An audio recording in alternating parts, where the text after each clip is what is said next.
시청자 여러분 안녕하십니까? 가장 빠른 종합 뉴스큐 시작합니다. 오늘부터 뉴스큐에서는 여야 전략통 우상호 권영세 두 의원과 함께 대선판을 읽어보는 코너를 준비했습니다. 일명 대선판을 읽어보다. 내년 3월 9일 투표일까지 시시각각 움직이는 정치판을 분석해드리겠습니다. 미국 FDA가 먹는 코로나 치료약을 승인했습니다. 어떤 변이에도 약효가 있는 것으로 전해졌는데요. 코로나 상황을 끝낼 수 있는 게임 체인저가 될 수 있을지 전문가와 함께 알아보겠습니다. 네, 먼저 정치권 소식부터 알아보겠습니다. 국민의힘 윤석열 대선 후보가 1박 2일 동안의 호남 일정을 마무리했습니다. 네, 조금 전 여수 광양 항만공사를 둘러본 뒤에 윤 후보가 취재진과 질의응답을 하고 있는데요. 현장 들어보겠습니다. 바깥에서 외국 등에서 수입되어 온 그 이념이 그 이념에 따른 운동이 민주화 운동과 같은 길을 걷게 됐다. 이렇게 얘기하는 겁니다. 우리 민주화 운동이 수입됐다는 것이 아니고 그리고 그러나 그 당시에는 그러한 그 이념 투쟁이라고 하는 것도 우리 그 민주화 운동과 결국은 목표를 같이 하는 것이었기 때문에 그 당시에는 그것이 사회적으로 좀 받아들여졌다. 그러나 우리가 민주화가 되고 문민화가 된 이후에도 그런 이념 투쟁들 또 그런 이념에 사로잡힌 그 운동권에 의해서 우리 사회의 발전에 발목이 잡힌 경우가 많았다. 이런 말씀을 드린 겁니다. 외국에서 수입된 이념이라고 하는 게 구체적으로 어떤 의미일까요? 그걸 모르세요? 80년도에 외국에서 수입된 것들이 우리나라 제가 질문이 아직 안 끝났어서요. 네, 그런 겁니다. 저는 여러분들 다 아실 거라고 생각합니다. 80년대 그 이념 투쟁에 사용된 그 이념들이 그게 뭐 예를 들면 남미의 뭐 종속 이론도 있을 테고 또 북한에서 수입된 주사파 그 주체 사상 이론도 있을 테고 뭐 그런 것들을 말하는 것입니다. 네. 오늘 후보님께서 이 기자님께 지금 오늘 광주 전남 방문하셨는데 네. 5.18 관계자분들과 만남이 없어 다소 의미가 좀 옅은 방문이라는 지적이 나온다. 네. 지금 뭐 여기 그 전북과 전남 선대위 그 출범식에 제가 참석하는 것이 이제 중요 일정이었고요. 그리고 지난번에 왔을 때도 그 5.18 그 분향을 이제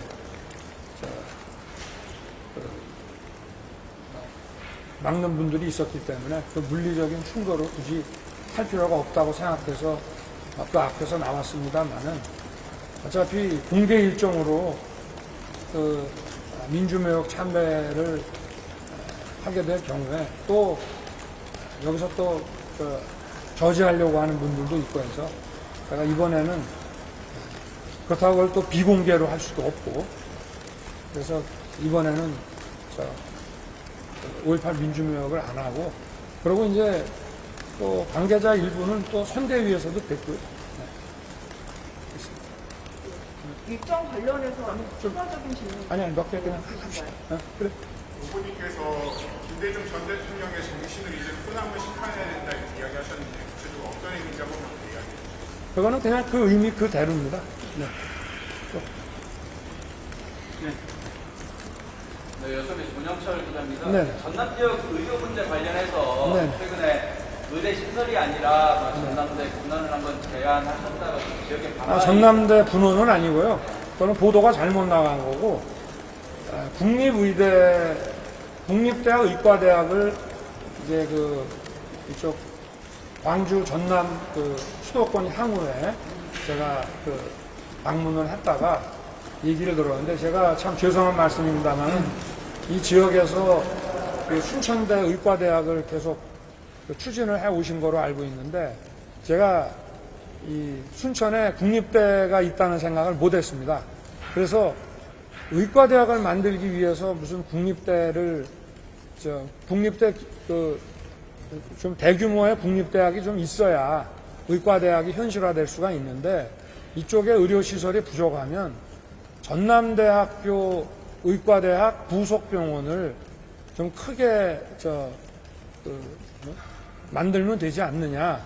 그래서 그 참석하신 분들이 다 좋은 생각이라고 하셨는데 아마 순천에서는 순천대 의과대학을 추진하고 있었는데 제가 그거는 좀 그 자세한 내용은 알지 못했고요.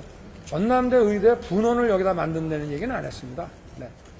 전남대 의료 인프라 관련해서 그러면 의대 시설이 필요하다고 생각하십니까? 어떻게 뭐 저는 지금 아까도 위에서 간담회를 하는데 전남 그 동부권 여기에 이제 광양, 여수 또 어디냐 하여튼 그러니까 광양, 여수, 순천 이 그 지역에 지금 뭐 산업단지가 지금 대규모로 있고 또 많은 상공인 근로자들 가족들과 함께 거주를 하고 있는데 의료시설이 굉장히 부족하다는 말씀이 계셨습니다. 그래서 제가 뭐 정부를 맡게 되면 그런 불편이 없도록 최대한 관심 갖고 필요한 그 정책을 추진하겠다 이렇게 말씀을 드렸습니다. 네.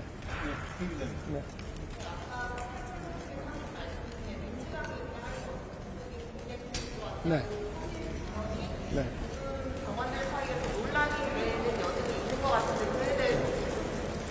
그 얘기는 당연히 제가 정치를 시작하면서 지금 9가지의 생각이 달라도 정권 교체라는 한 가지가 같으면 함께 정권 교체를 이루어야 한다고 했고 국민의힘이라고 하는 정당이 그 당시에 그 9가지 다른 생각을 가진 분들을 다 포용할 수는 없는 또 그분들이 선뜻 내키지 않은 정당 아니었습니까? 그렇지만 그래도 민주당의 그 대척점에 있는 정당으로서 그래도 자유민주주의를 존중하는 기본적인 그 입장을 가지고 있었기 때문에 제가 국민의힘에 입당을 해서 국민의힘이 더 혁신을 하고 더 많은 국민들의 지지를 받고 포용할 수 있는 그런 정당이 되게 하겠다고 말씀을 드린 거니까 거기서 국민의힘이 그 9가지 다른 생각을 가진 분들을 그야말로 다 포용할 수는 없지만 그래도 국민의힘에 들어간 것이다. 그런 말씀으로 드린 것입니다. 네. 박 기자님. 네. 오늘 여론조사 발표한 거 보면 MBS 여론조사만 보면은 이재명 후보가 35%, 김성환님이 20% 이런 격차로 좀 차이가 났다라고 보이는데요.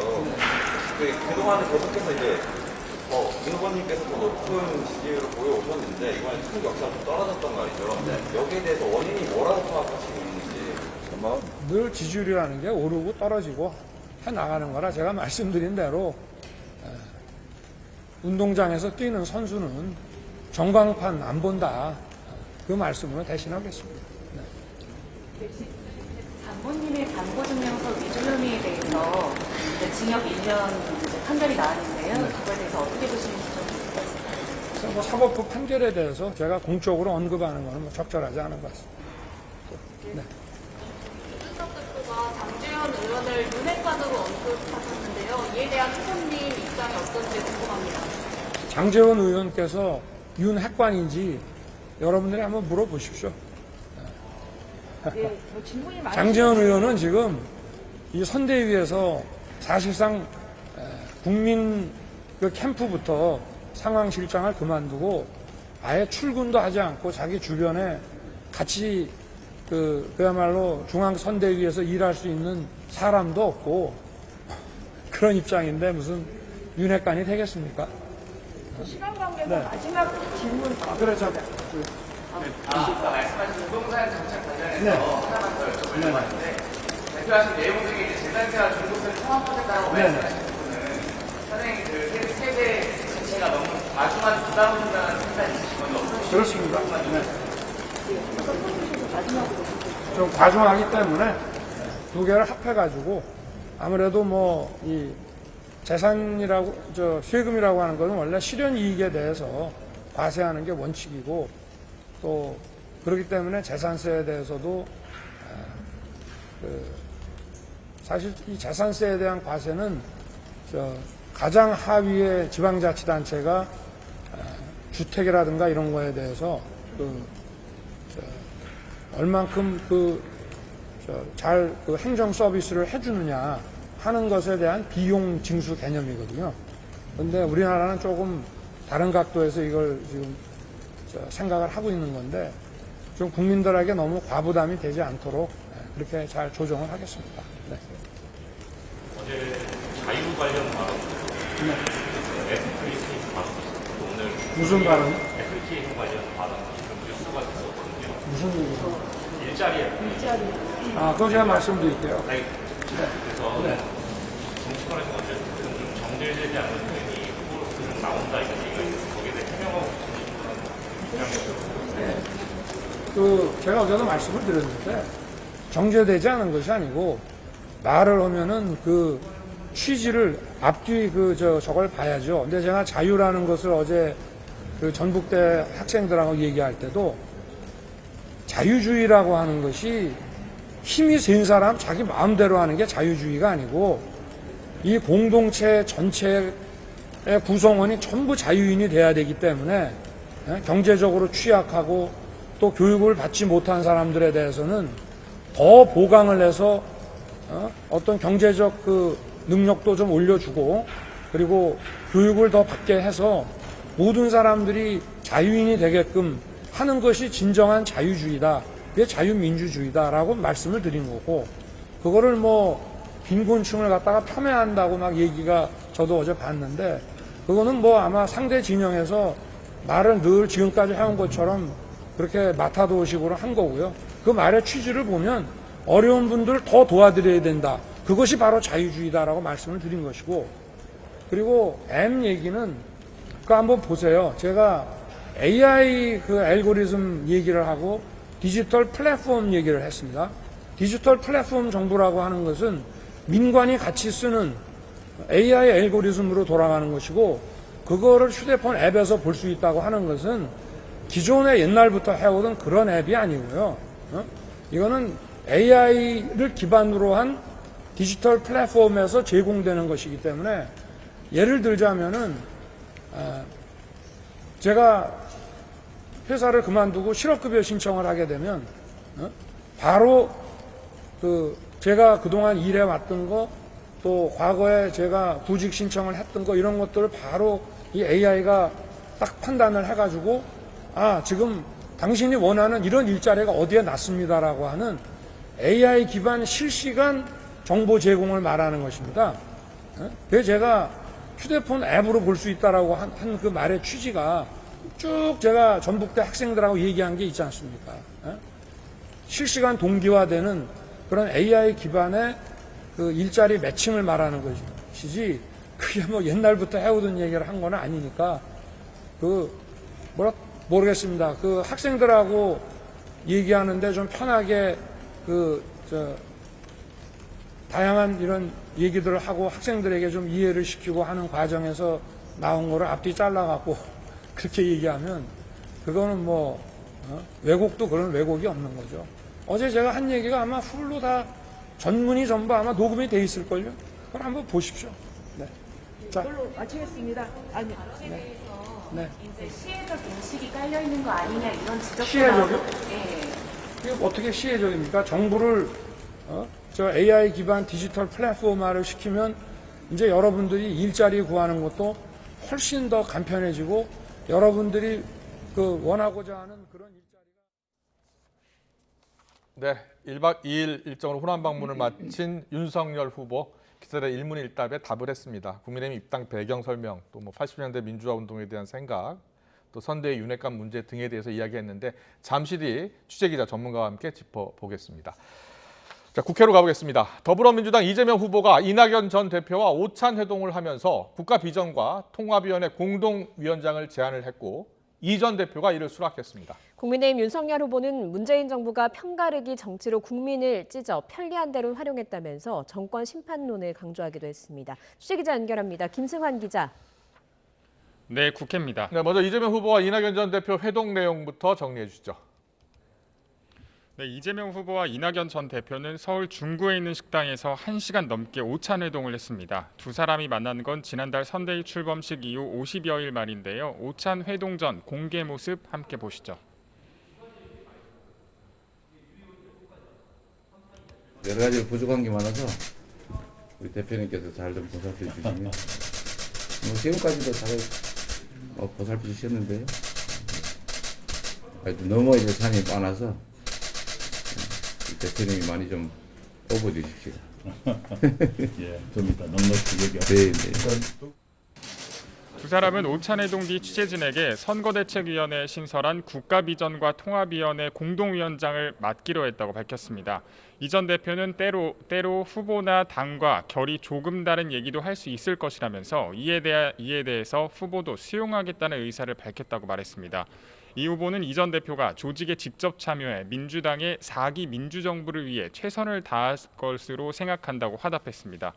이낙연 전 대표는 선대위 상임 고문을 맡고 있지만 그동안 공식 행보를 자제해오면서 내부 갈등설도 불거졌는데요.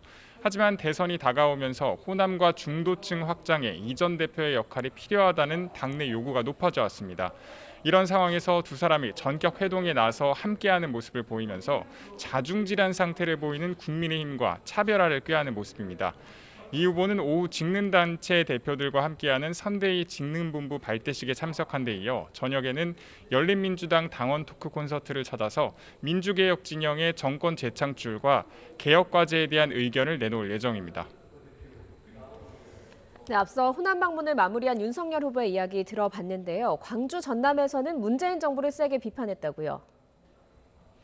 네, 윤석열 후보는 어제 전북에 이어서 오늘 광주를 찾아 4차 산업혁명의 거점 도시가 돼야 한다면서 지역 발전을 위한 목소리를 높였는데요. 전남 순천에서 열린 선대위 출범식에선 문재인 정부를 신랄하게 비판하면서 정권 교체를 도와달라고 호소했습니다.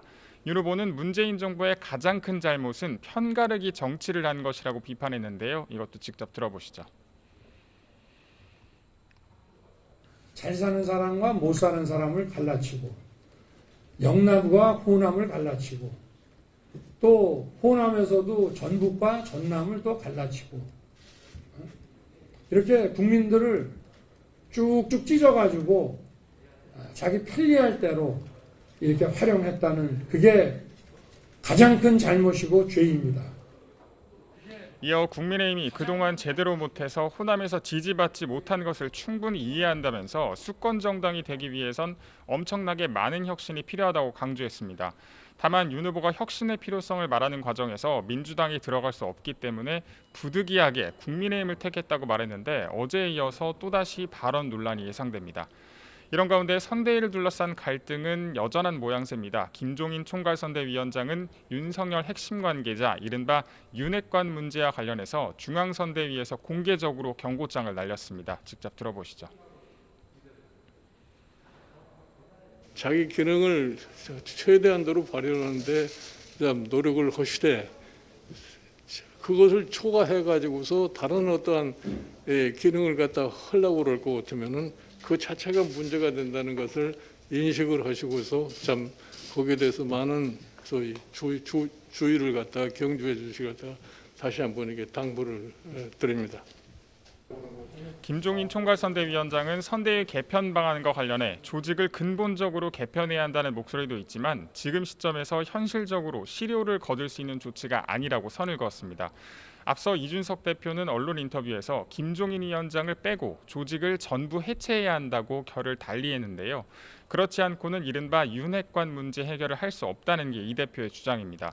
특히 장제원 의원을 정치 장교 등에 빗대며 공개 저격했습니다.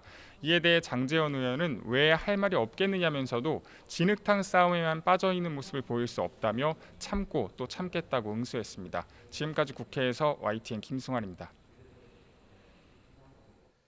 네, 대선 정말 내년 3월 9일 76일 남았습니다. 오늘 뉴스큐 이 시간엔 정치의 판을 읽고 또 통찰력을 갖고 계신 여야 두 의원 모셨습니다. 선수를 합치면 무려 8선이 됩니다. 여야 전략가로 통하는 우상호, 권영세 두 의원 모시고 전국 상황을 꿰뚫어 보겠습니다. 어서 오십시오. 네, 안녕하세요. 안녕하십니까. 안녕하십니까. 다양한 현안을 논리적으로 그리고 합리적으로 또 국민들이 다 고개를 끄덕일 수 있는 그런 답변 부탁드리겠습니다. 오늘 두 여야 중진 전략가 두 분을 모셨는데 다양한 저희 질문을 드리려고 합니다. 질문에 앞서서 상대방 후보 이제 칭찬하기를 잠깐 먼저 듣고 짧게 다 그래도 두 분 장점들이 있으니까요. 네. 먼저. 네, 그 윤석열 후보를 만나본 많은 분들이 공통된 이야기는 술자리에서 의외로 소탈하고 솔직하다.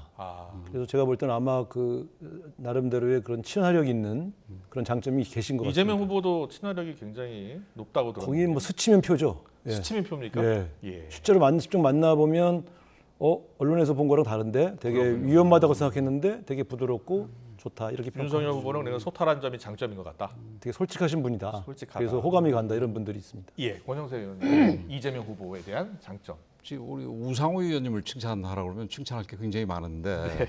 우리 이재명 후보님 칭찬이라면은 그 임기응변에 굉장히 능하시다. 임기응변에 강하다. 그런 부분을 이게 뭐 칭찬 진짜 같지 않은 칭찬입니다. 칭찬 같지가 않아요. 아니 이거 정치인한테 임기응변을 어떤 상황이 돼도 거기에 대해서 네. 적절하게 대응을 잘하는 거는 정말 그 부러운 뭐 저도 예, 정치인이니까 윤석열 부러운 후보는 정도의 지난번에 능력입니다. 제가 여쭤봤더니 윤석열 후보는 추진력 이렇게 예. 이야기하더라고요. 예. 업무 추진력이 뛰어난 분 같다. 뭐 그런 부분도 인정할 수 있을 것 같습니다. 다만 방향이 좀 잘못된 것 같다. 그렇죠. 이렇게 이야기했죠. 예, 추진력은 알겠습니다. 방향이 굉장히 중요합니다. 예, 알겠습니다. 자, 오늘 여러 이슈 가운데 첫 이슈는 국민의힘 선대위입니다. 국민의힘 선대위 봉합되는가 싶었는데 다시 터졌죠. 이준석 대표, 당 대표가 선대위에 참여하지 않는다. 사상 초유의 일 아니겠습니까? 이번 사태 때 우리 권영세 의원님은 이제 총괄특보단장이시잖아요. 이번 사태 보시면서 정말 이 점이 너무 아쉬웠다. 어떤 대목이었습니까? 어쨌든 뭐 이런 식의 그 좋지 않은 모습을 우리 국민들께 보이는 부분이 전반적으로 다 아쉽지요. 네. 그게 뭐 개별적으로 책임의 무게가 어디한테 몇 그램이 더 있고 어디한테 몇 그램이 더 있고 이게 중요한 게 아니라 지금 여론조사상으로 그러니까 대부분의 그 여론조사에서는 정권 교체를 원하는 분이 50%를 훨씬 넘지 않습니까? 그래서 정권 유지를 원하는 분보다 거의 20% 가까이 차이를 보이고 있는데 이런 상황에서 우리가 그분들의 뜻을 제대로 받들지 못하고 이게 내부적으로 싸우는 모습은 누가 조금 더 잘못하고 누가 조금 더 잘하고를 떠나가지고 이 전체가 좀 반성을 해야 될 모습이다 이렇게 생각을 합니다. 다 반성을 해야 된다라고 이야기하셨는데 예. 잘 아시잖아요. 예. 윤석열 후보와는 대학교 때도 같은 동아리에서 활동도 하셨고 예. 윤 후보에게 어떤 조언이나 이런 이야기 혹시 안 해주셨습니까? 저는 뭐 많은 분들이 이 부분에 대해서 뭐 윤석열 후보의 리더십 문제로 해석을 하려고 그러고 윤석열 후보가 뭐 풀어야 된다 이런 얘기를 하는데 저는 조금 달리 생각을 하는 게 이거 윤석열 후보는 지금 오늘도 이거 지금 호남 쪽에 가서 기자회견하는 모습을 좀 봤습니다만은 그 열심히 지금 다니면서 그러니까 본인의 생각이라든지 본인의 앞으로 비전에 대해서 설명하는 자리를 갖고 내부적으로 이 선대위에 관한 문제는 그 총괄 선대위원장으로 우리 김종인 선대위원장을 모시는 게 그런 문제를 해결하라고 있는 거 아니겠습니까? 그래서 그런 부분은 우리 김종인 그 선대위원장께서 잘 해결하실 거라 이렇게 저는 생각을 하고 있습니다. 뭐 선거라는 게 우리 우상호 의원님도 잘 아시지만 이게 선대위가 조금 뭐 삐그덕거리다가 이게 어느 정도 해결될 무렵 되면은 선거가 끝나 있습니다. 그렇군요. 그게 어디나 마찬가지입니다. 알겠습니다. 우상호 의원님께서는 어떻게 보셨어요? 이 국민의힘 선대위의 내용 상황을. 저도 뭐 대선, 총선 여러 선거에 뭐 실무적으로 관여를 해봤습니다만 당 대표가 선대에서 아예 빠지는 경우는 전 처음 봅니다.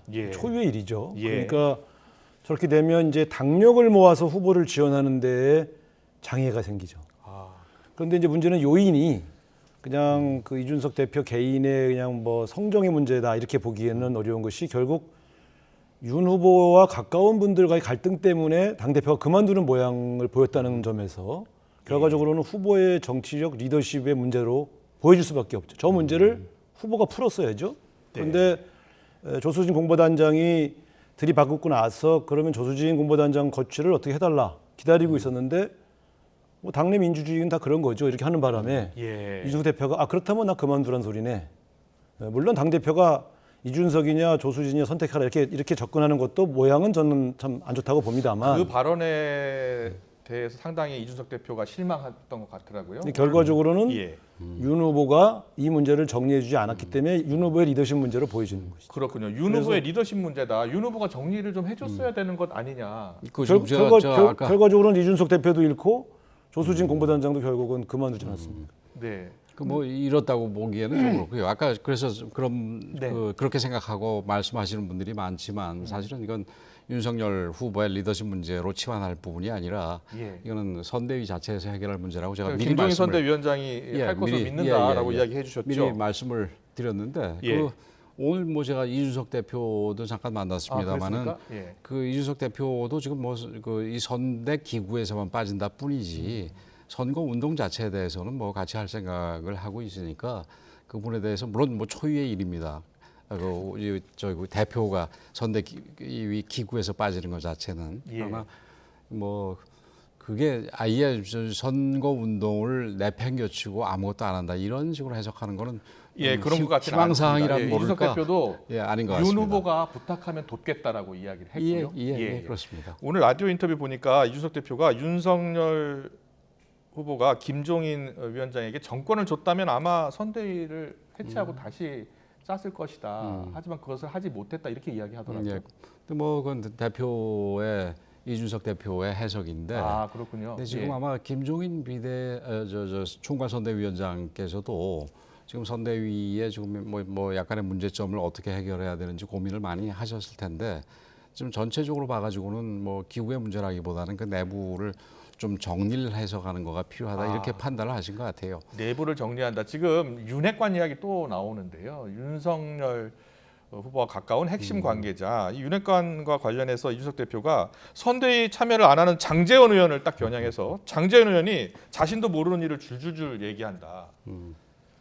그래서 본인이 이제 할 수 있는 일이 없다고 판단했기 때문에 선대위에서 내려오기로 했다 이렇게 이야기했거든요. 혹시 내부가 그렇게 좀 돌아가고 있는 측면이 있었습니까? 글쎄 뭐 저는 핵관이 아니라서 잘 모르겠습니다만은 아마 이준석 대표는 그렇게 평가를 한 모양입니다. 그래서 나가서 이렇게 얘기하는데 좀 아쉬움이 있지요. 이런 부분들 같은 경우는 개인적으로 좀 불만스럽고 못마땅한 부분이 있더라도 이렇게 안에서 조금 다 이거를 해결했으면 하는 생각이 있는데 이게 뭐 좀 아쉬움이 많이 있습니다. 알겠습니다. 민주당은 이미 한 차례 어려움을 겪었어요. 사실 메모드급 선대위 어디에 누가 있는지도 잘 모르는 엄청난 선대위가 일단 거의 해체된 수준이죠. 그렇습니다. 완전히 그 슬림화해가지고 기동성을 살려놨죠. 그래서 우상호 덕분에 의원이 저도 이제 그만뒀습니다만 지금 그러면은 아무 직책도 맡고 계시지 않습니까? 지금은 오히려 이제 재선 중심의 본부장들 6명이 후보와 당 대표를 중심으로 긴밀하게 의논하고 끌고 가고 있는 그런 상황입니다. 그렇군요. 알겠습니다. 계속해서 대장동 핵심 김문기 처장의 죽음과 관련한 이야기 또 나눠보겠습니다. 김문기 성남도시개발공사 개발 1처장 안타깝게 실체 발견이 됐죠. 그런데 이재명 후보의 해명이 논란이 되고 있습니다. 이재명 후보가 성남시장 시절에 몰랐다 이렇게 인터뷰에서 얘기했는데 그 전에 같이 다녔던 그리고 같이 이 해외 시찰 갔었던 사진들이 잇따라 공개되면서 진짜 몰랐나 이런 생각이 들게 만들고 있습니다. 우상호 위원님께 여쭙겠습니다. 지금 저희 사진을 지금 국민의힘 쪽에서 추가 사진을 공개했는데요. 저게 2015년 1월 그러니까 대장동 사업자 선정 2달 전입니다. 2015년 1월 6일부터 16일까지 이재명 성남시장을 단장으로 선진 사례 시찰을 했고요. 10박 11일 동안 11명인가요? 12명이 호주, 뉴질랜드를 방문했습니다. 그런데 이재명 시장이 정말 몰랐을까요? 먼저 저는 이제 이분을 알았냐 몰랐냐의 논란 이전에 이렇게 불행하게 숨지신 분들의 죽음을 상대 후보 공격의 수단으로 활용하는 것은 좀 되게 비정하다 이런 생각이 들고요. 일단 이게 가족들도 있고 그런데 끊임없이 이분들이 거론되는 것이 바람직하냐 하는 이제 더 이상의 문제는 제가 꼭 좀 제기를 하고 싶고요. 저도 과거에 이제 국회의원을 하면서 여러 번의 외유를 하게 되면 국회에 실무진이 따라오는 경우가 있고 또 산하기관의 실무진이 따라오는 경우가 있습니다. 그러면 이런 경우는 사실 이름까지 기억하고 그 사람이 누구다 정확하게 기억하기가 좀 어렵죠. 그러니까 몰랐다고 하면 거짓말이고 알았다고 해도 정확하지 않은 얘기일 수 있는 것이죠. 그런 측면에서 본다면 의심하는 분들은 대단히 친하기 때문에 해외를 같이 가지 않았느냐 이렇게 하겠지만 어느 실무진을 데려갈 거냐의 결정을 시장이 하는 게 아니고 그 산하기관장이나 산하기관에 대동하는 분이 자기가 데려갈 사람을 선발하는 과정이기 때문에 이것은 어떤 것이 뭐 옳았냐 그러냐보다 그럴 수 있다. 예. 저는 그렇게 해석하는 게 맞을 것 같습니다. 가령 제가 저랑 같이 한 30차례 제가 국회의원하면서 나갔는데 네. 그때마다 같이 가서 사진 찍은 분들 이름을 내가 다 외우고 있을까요?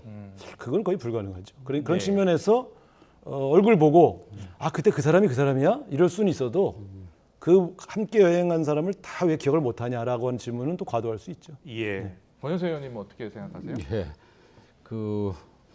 저는 그 처음에 우리 우상호 의원님께서 김문기 예. 씨의 그 사망 문제를 정치적으로 이용하는 부분에 대해서 좀 문제가 있지 않느냐 이런 얘기를 하셨는데 네. 사실 이 부분은 유족들 자체가 예. 이 부분에 대해서 굉장히 억울해하고 지금 문제 삼으려 하는 듯한 태도를 보이고 있는 상황 아니겠습니까? 예, 예. 어제 예. 그 유족 김문기 대표가 이고 처장 예. 동생인 예. 그리고 또 한 번 더 이상 문제 삼을지 여부에 대해서도 가족끼리 논의를 해보겠다고 한 보도를 제가 읽은 것 같아요. 그래서 그런 점에서 이거는 좀 또 더군다나 이게 대장동이라는 엄청나게 큰 사건과 관련됐다라는 점에서 그 유족한테는 굉장히 뭐 안쓰러운 부분이지만 네. 유족의 의사도 반쯤은 그렇고 또 이 사안의 크기로 볼 때 이거는 문제를 삼을 수 없는 밖에 없는 부분이라 이렇게 생각을 합니다. 예. 그리고 그 지금 발언의 거짓말 부분과 관련해서 이번에는 우리 이 아주 임기응변 부분에 대해서 제가 칭찬을 해드렸는데 좀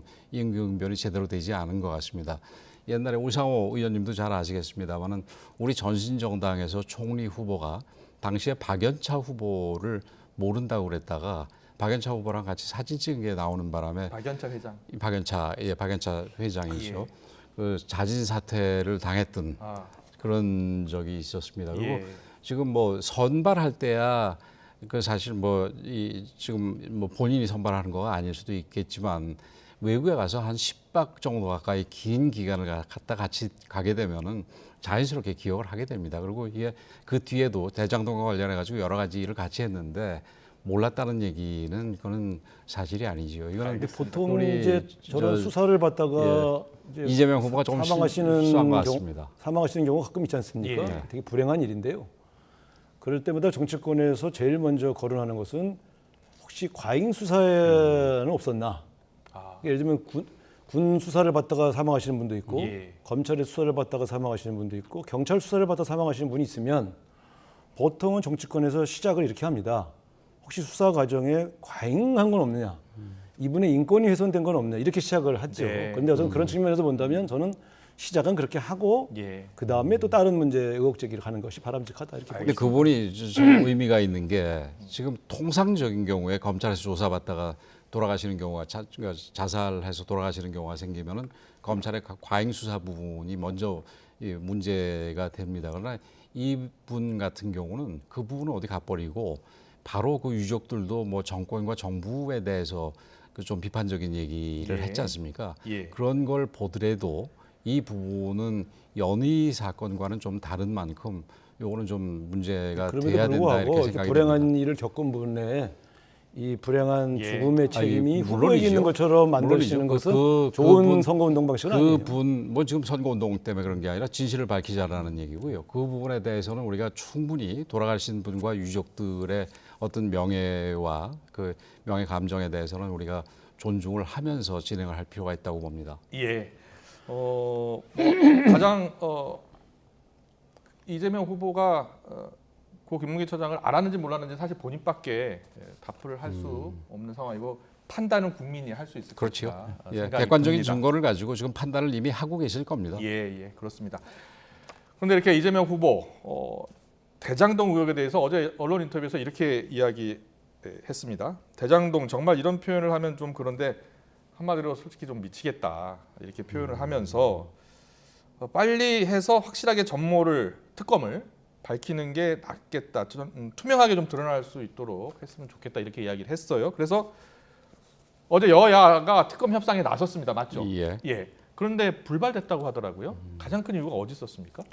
아무래도 우리 후보가 특검을 받겠다고 해서 특검으로 가는 과정에서 아무래도 우리 지지층이 있고 여론이 있는 거 아니겠습니까? 예. 그러면 우리 후보만 관련된 특검을 할 수는 없으니 윤석열 후보와 관련된 특검, 소위 쌍특검이죠. 네. 그걸 받는다 그러면 진행하자. 그랬군요. 이렇게 했는데 이재명 후보에 대한 특검만 진행을 해야 된다고 주장을 하다 보니 이거 무산됐죠. 예. 그거는 우리 우상호 근데 의원님이 어쨌든 제가 볼 때는 지금 특검을 구성해서 법을 통과시키고 구성하고 뭐 수사하다 보면 선거 전에 진상이 다 드러나는 것은 거의 불가능하지 않겠습니까? 예. 그런 점에서는 저는 개인적으로 우리 후보는 특검을 받자고 주장하지만 네. 현실적으로 그 특검의 실효성이 있느냐? 저는 별로 가능성이 약하다고 봅니다. 네, 혹시 교수님 쪽에서는 협상이 왜 무산된 것으로 알고 우상호 있습니까? 의원님 얘기 생각이나 말씀하고 좀 다른데 우선 특검이라는 게 어떤 지지자들의 의사를 존중하기 위해서 하는 게 아니라 객관적인 진실을 밝히기 위해서 특검을 하는 거죠. 윤석열 후보에게 쏟아지는 의혹도 많으니까. 예, 제가 얘기를 하겠습니다. 검찰에서 수사를 통해서 진실이 밝혀지기 어려운 경우에 이제 특검을 하자는 거지. 이게 뭐 어느 뒤에 있는 우리 지지자들을 생각해서 하는 건 아니라는 말씀을 분명하게 좀 말씀을 드리고 싶고. 그 뭐 저기 윤석열 후보 부분에 대해서도 하자라는 부분도 뭐 얼마 처음에는 저기 우리가 거부를 했었습니다만은 그 부분도 얼마든지 하자 해서 처음에 고발 사주 하자 그래서 그것도 오케이.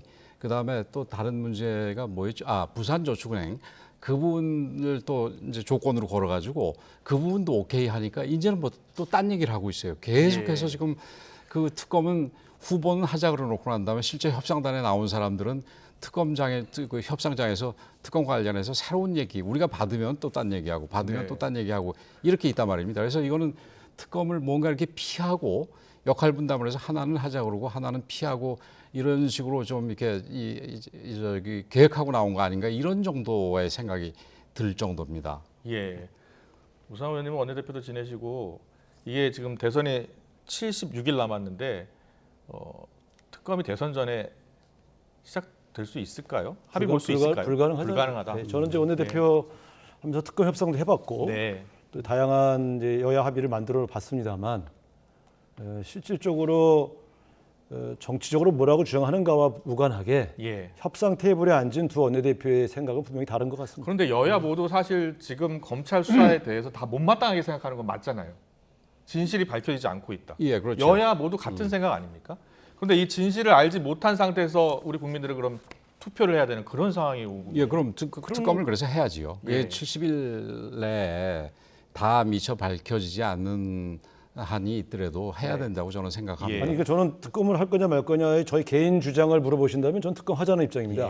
그런데 정치를 오래 해본 사람의 경험으로 볼 때 현실성이 있느냐라고 물어보시면 저는 저쪽 지지층은 이재명 특검을 하자고 하고 우리 지지층은 윤석열 특검을 하자고 하는데 과연 이렇게 해서 이 유력한 유력한 두 후보를 다 특검으로 갖다 붙여놓고 선거를 치르면 진실도 규명되지 않은 상황에서 선거를 치르는 건 마찬가지예요. 이런 건 어떻습니까? 국민의당과 정의당이 그렇다면 국민의당, 정의당 이 두 정당이 함께 추진을 해서 쌍특검하는 건 어떻게 했느냐?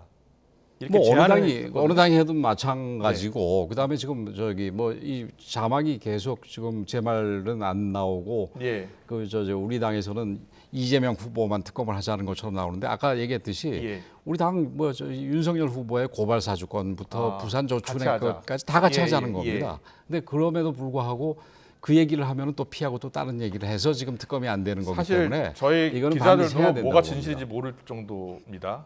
왜냐하면 만나면 다 한다고 하는데 만나고 나서는 또 안 되는 이유를 서로 상대당에 돌리니까요. 아니요, 그거는 지금 우리 사회자께서 좀 정한 게 우선 자막도 이거는 자막이요? 자, 자막이 잘못됐다니까 자막을 좀 고쳐주세요. 네, 우리 권영세 의원님께서 말씀하신 대로 모두 포함해서 특검하자는. 그렇죠. 지금 소위 쌍특검이라고 얘기한 부분에 대해서 고발 사주도 하자 그래서 그거 받으니까 또 그다음에는 무슨 뭐 부산저축은행 하자 그래가지고 그것도 다 받자고 얘기를 저축은행도 하자고 그랬죠. 하자 그랬죠. 하자 그러니까 이번에 뭐 또 딴 얘기하고 그다음에 이번에 딴 얘기 어떤 얘기했습니까? 여당이 윤 후보 배우자, 장모 의혹까지 포함하자 이런 본인들 얘기하다가 그거 다 받으니까 그것도 딴 얘기하는 거거든 문제고. 알겠습니다. 특검 자체도 이 상설특검으로 하자는 얘기는 그 상설특검은 사실은 그 여당과 정부에 가까운 분이 임명이 되게 돼 있거든요 구조상으로. 그걸 뭐 그러려면 그냥 검찰에서 그냥 하지 뭐하러 특검을 합니까? 근데 그걸 얘기를 하다 보니까 지금 특검 협상이 진행이 안 되는 부분인데 마치 이거는 둘 다 잘못한 것처럼 가는 거는 이건 좀 문제가 있습니다. 이건 분명하게 이거는 여당 쪽에 특검이 진행되지 않는 부분에 있어서는 책임이 있다라는 부분을 제가 여당 저라도 쪽에 짚어두겠습니다. 더 큰 책임이 있다라고 이야기하고 계십니다. 예. 저 윤호중 원내대표 협상하고 나온 다음에 얘기 들었어요. 네. 뭐 저렇게 말씀하시는 거는 이제 국민들한테 그렇게 말씀하시기 위해서 하시는 거고 예. 실제 협상 내용에 구체로 들어가면 이견이 너무 많다 이거예요. 그러니까 저도 원내대표를 해봤기 때문에 협상장에 있어본 사람이 아니면 협상 내용에 대해서 잘 알기 어렵습니다. 이 지금 저기 두 협상 대표들을 아예 언론에다 내놓고 공개적인 장소에서 협상을 좀 시켜야 되겠 그래야 될 것 같습니다. 그 협상 내용을 생중계로 한번 예. 보여주는 게 어떻겠느냐, 국민들이 속속들이 알 수 있도록 그렇게 가능하면 추진했으면 좋겠습니다. 뭐 저 불가능할 리도 없을 것 같습니다. 그리고 예. 최소한 여기에 원내대표를 불러가지고 지금 조건들이 뭐냐를 갖다가 얘기를 시킬 수도 있는 거 아니겠습니까? 네네네. 저는 뭐 저희가 한번 추진해 보겠습니다. 예, 한번 해보십시오. 예. 저도 뭐 저희 쪽에 무조건 받을 거고 예. 우상호 의원님이 윤호중 대표를 꼭 설득을 해주시기 바랍니다. 한번 설득해서 두 원내대표를 한번 모시고 특검 어디까지 진행됐고 좀 무엇이 가장 큰 이견인지 들어보겠습니다. 계속해서 두 후보 둘러싼 이슈 좀 더 짚어보겠습니다.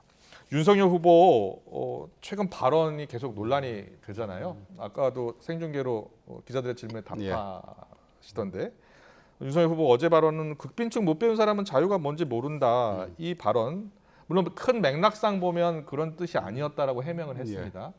근데 이 발언이 논란이 되는 것은 극빈층 못 배운 사람이 자유가 뭔지 모르는 건 아니잖아요. 그렇죠. 예. 근데 거기서 모른다는 얘기를 우리가 너무 이렇게 악의적으로 해석할 거는 아니라고 봅니다. 모른다는 얘기는 그 극빈층이나 못 배운 사람들 같은 경우는 자유를 누릴 수가 없다. 누리기가 어려운 환경이다. 예, 누릴 수가 없다 사실상. 그래서 그런 부분에서 그러니까 누릴 수가 없으니까 모른다 이런 취지로 얘기를 하는 건데 그 본인의 취지가 그런 취지로 얘기하는 걸 분명히 알면서도 그 부분을 마치 그러니까 빈곤층이라든지 저학력층을 폄훼하는 것처럼 하는 거는 좀 문제가 있다고 보고요. 그러면 그것은 여권의 공세다. 여권의 공세라기보다 그런 식으로 해석하는 거 전반적인 거가 저는 잘못됐다고 보고 그게 사실 그러니까 우리 윤석열 후보도 사실 조심을 해야 될 게 이 정치권에 저도 뭐 정치인으로 있으면서 그런 부분에 대해서 굉장히 못마땅합니다만은 이게 말을 웬만큼만 해도 그 꼬투리를 잡고 이렇게 물고 늘어지는 부분들이 많은 게 사실은 정치권의 현실입니다. 그래서 그거를 우리 윤석열 후보도 좀 더 빨리 터득을 해서 좀 더 조심을 해야 되는데 하지 못한 부분은 있지만 그렇다고 하더라도 그 부분을 무슨 이 어려운 계층들을 폄훼하는 거다라고 이 공격하듯이 얘기하는 거는 그거는 그게 언론이 됐건 그게 여당이 됐건 분명히 잘못된 부분이다 이렇게 생각을 합니다. 알겠습니다. 하실 말씀 있을 것 같은데. 아니 윤석열 후보가 만약에 과거에 이러저런 실언이 없었다면 뭐 또 실수를 가볍게 받아줄 수도 있죠. 그러나 이 실언과 망언이 반복되면 그건 이분의 철학이라고 볼 수밖에 없어요. 그래서 저는 보면서 어떻게 가난하고 못 배운 사람들은 자유를 모르거나 향유할 줄 모른다. 요거 필요로 하지도 않는다는 표현은 취지가 무엇이든 간에 정치 지도자의 발언은 그 발언을 듣는 사람들에게는 상처가 될 수가 있어요. 그런 측면에서 매우 신중해야 되거든요. 그러니까 칼에 찔린 상처는 시간이 지나면 아무는데 이 말에 찔린 상처는 평생 가는 겁니다. 그런 측면에서 정치인의 언어가 특히 대선 후보가 대선 시기하는 말이 얼마나 신중해야 되는가에 대해서 한번 지적을 해주고 싶고요. 근데 반복되고 있기 때문에 이건 이분의 철학이 아니냐. 그래서 이분에게는 가난한 자, 부자, 아까 뭐 편을 우리 문재인 정부가 갈랐다고 그러는데 이분 머릿속에서는 부자와 잘 배운 사람들에게는 에 대한 생각과 가난하고 배우지 못한 사람에 대한 판단의 차이가 있는 것 같아요. 이게 반복되거든. 그래서 저는 이 문제는 좀 상당히 심각한 발언이다. 그래서 제가 볼 때 그다 오늘 또 말씀하신 게 우리 민주화 운동은 해외에서 수입된 이념에 사로잡힌 것이다. 이렇게 말씀하시는데 저도 과거 민주화 운동했던 사람이고 또 국민의힘 안에도 민주화 운동했던 분들이 많이 계세요.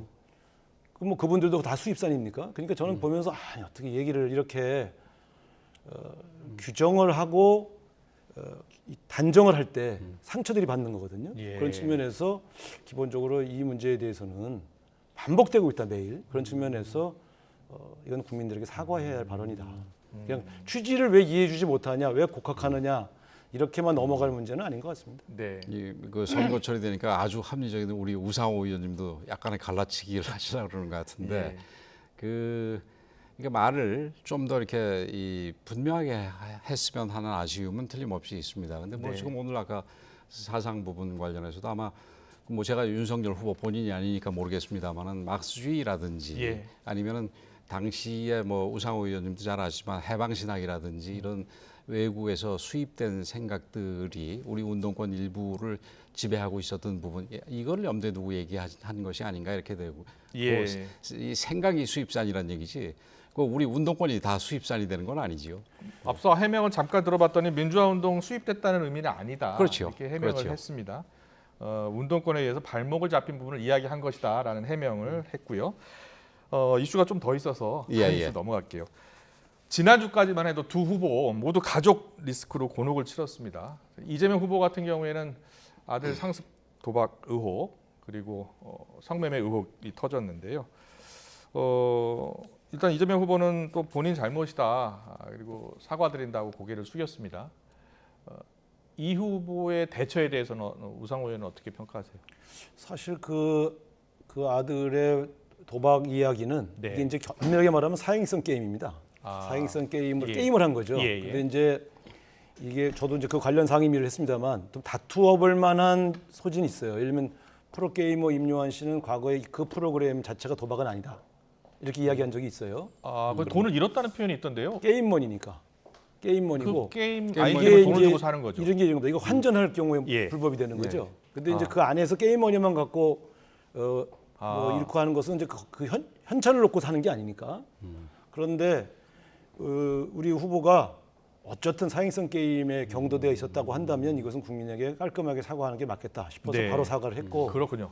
그렇게 사과하는 모습이 저는 훨씬 더 바람직했다고 봅니다. 그런 측면에서 정치인들이 조금 억울한 일이 당할 때가 있죠. 내가 내 취지가 이게 아닌데 이게 조금 변명할 거리가 있는데 이렇게 생각하는 것보다는 무리를 좀 일으켰다 싶을 때는 바로 국민에게 사과하는 것이 온당한 태도다 이렇게 보여집니다. 권현세 의원님은 어떻게 보셨어요?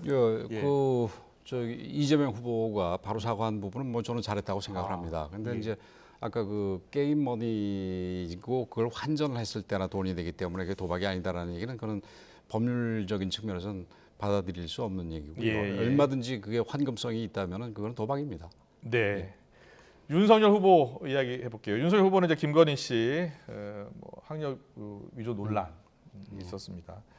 그런데 이제 윤 후보가 이 문제와 함께 여러 이제 언론을 통해서 공약 이야기 좀 했고요. 그러면서 김건희 씨가 원래 등판할 생각이 없었다 이렇게 말을 했거든요. 근데 대선을 앞두고 글쎄요 배우자가 한 번도 안 나온다. 국민들 입장에서는 배우자도 보고 판단해야 되는 게 맞지 않을까요? 어떻게 보세요? 당연히 고려 요소가 되겠죠. 그리고 지금 그 등판 계획이 없었다라는 얘기가 구체적인 계획이 아직 만들어지지 않았다는 얘기지. 제가 그 잘은 모릅니다만은 앞으로 전혀 나오지 않겠다 이런 얘기는 저는 이런 얘기를 바로 해석하는 거는 조금 성급한 게 아닌가 이렇게 생각을 합니다. 그러면 선거 전에 한번 이제 언론을 통해서 공개 활동 하실 것 같습니까? 제가 볼 때는 그냥 이거는 근거를 가지고 하는 게 추측입니다만은 아까 우리 사회자께서도 말씀하셨듯이 배우자가 그 아예 없으면 모를까 그게 이 박원순 시장 과거 그 박원순 시장 후보의 배우자처럼 전혀 안 나왔던 경우는 좀 이상한 경우고.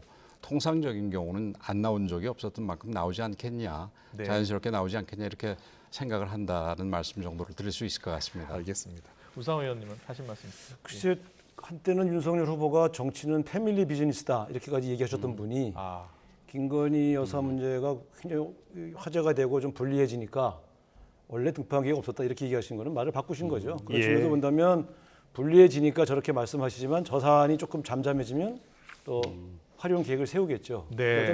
어쨌든 제가 볼 땐 영부인 되실 자격이 있는 분들의 활동을 아예 공개하지 않는 것.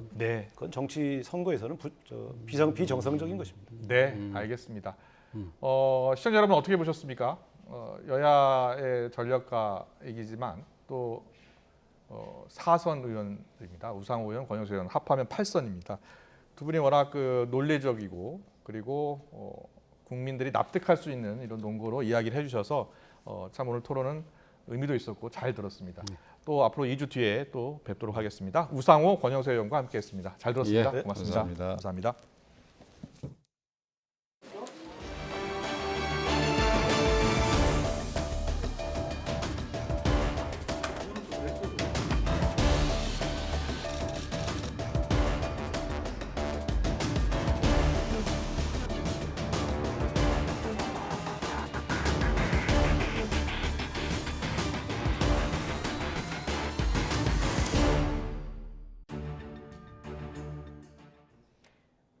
코로나19 위중증 환자와 사망자가 역대 최다를 기록했습니다. 정부는 중환자실 병상 부족 문제를 해결하기 위해서 오랫동안 입원한 환자들에게 전원 명령을 내렸습니다. 취재기자 연결합니다. 신현준 기자.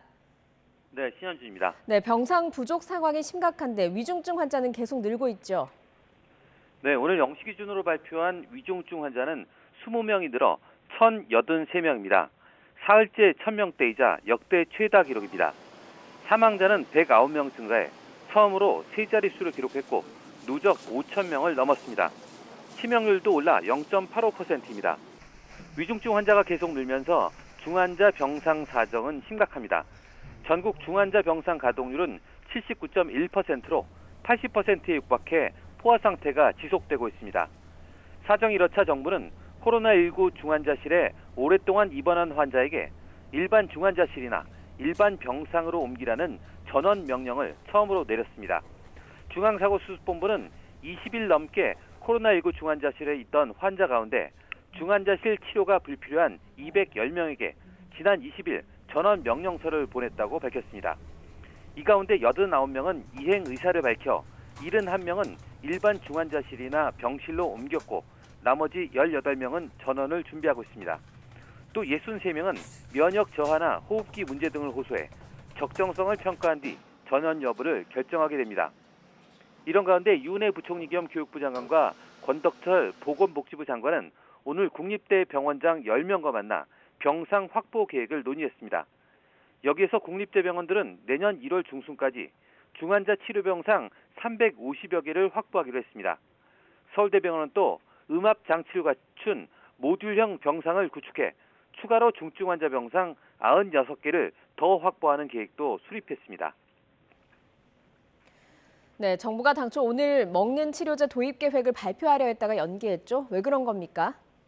네, 식약처의 긴급 사용 승인이 아직 이루어지지 않아서 발표 일정을 미뤘다는 설명인데요.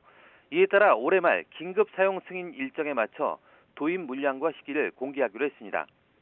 먹는 코로나 치료제 40만 4천 명분 선구매 계약을 추진하고 있는 정부는 국내 방역 상황과 임상 결과, 긴급 사용 승인 일정 등을 종합해서 먹는 치료제가 충분히 확보될 수 있도록 제약사와 긴밀히 협의하고 있다고 밝혔습니다. 또 정부는 기존 선구매 계약 추진 물량 외에 방역 상황을 고려해 추가 구매도 제약사와 논의하고 있다고 강조했습니다. 먹는 치료제는 코로나19 감염 초기에 복용하면 중증으로 가는 걸 상당수 줄일 수 있어 게임 체인저라고도 불리는데요. 방역당국은 먹는 치료제를 재택 환자와 고위험, 경증, 중등증 환자를 치료하는 병원에서 활용할 예정입니다. 앞서 정부는 지난 9월 미국 MSD, 머크와 24만 2천 명분을, 10월엔 화이자와 7만 명분의 먹는 치료제 선구매 약관을 체결했습니다. 네, 그리고 정부가 현재 코로나19 상황과 관련해서 유행 증가세가 확실히 둔화했다고 평가했죠. 네, 오늘 0시 기준 코로나19 신규 환자는 6,919명으로 전날보다 500명 넘게 줄었습니다. 추이를 볼 수 있는 일주일 전 발표와 비교해도 700명이 줄면서 감소 추세입니다. 이와 관련해 손영래 중앙사고수습본부 사회전략반장은 전반적으로 유행 규모 증가세가 확연히 둔화된 양상이라며 3차 접종이 증가하고 지난 6일부터 방역을 강화한 영향으로 분석했습니다. 앞서 정부는 지난 6일 사적 모임 인원을 수도권은 6명, 비수도권은 8명으로 제한하고 방역 패스 적용 시설을 식당과 카페로 확대하는 특별 방역 대책을 내놨습니다. 손 반장은 또 지난 18일 거리두기 강화 효과라고 보기에는 시차가 짧다며 확진자 규모가 완전히 감소세로 전환한 것인지는 이번 주 추이를 지켜보며 평가할 것이라고 밝혔습니다. 확진자 증가세가 둔화하고 있지만 위중증 환자와 사망자는 역대 최다를 기록하는 데 대한 설명도 있었는데요. 확진자 규모가 보통 일주일 정도 시차를 두고 위중증과 사망으로 이어지기 때문에 지난주 7,000명을 훌쩍 넘는 확진자 규모가 영향을 미친 것으로 보인다고 분석했습니다. 그러면서 다음 주쯤에는 최근 유행 둔화 영향이 반영되면서 위중증 환자가 감소할 것으로 보인다고 전망했습니다.